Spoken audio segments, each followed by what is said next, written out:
ইন্দোনেশিয়ার একজন টিকটকার তার টিকটকে একটি ভিডিও আপলোড করে। সেখানে সে দেখায় কিভাবে তার বউ মোবাইল চালানোর নেশায় সব কিছু ভুলে যায়। সেখানে সে তার বাচ্চাটিকে স্ট্রলারে না রেখে কোলে নিয়ে বসে মোবাইল চালাতে থাকে এবং পা দিয়ে স্ট্রলারটি ঠেলতে থাকে।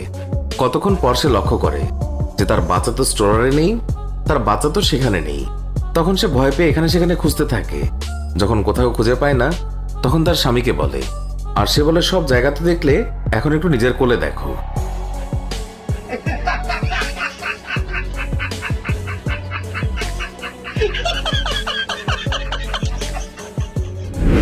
এখানেও কিছুটা এমন হয়েছে। এখানে এক বাবা তার বাচ্চাকে স্ট্রোলারে নিয়ে ঘুরছিল। তখন তার বউ মোবাইলে কিছু দেখাতে থাকে।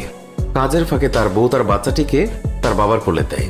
কাজ শেষে মোবাইল ঠিক করে দেওয়ার পর তার বউ বাচ্চাটিকে তার কোলে নিয়ে চলে যায়, কিন্তু বাবা তার মোবাইলে এতটাই মগ্ন ছিল যে সে এটা খেয়াল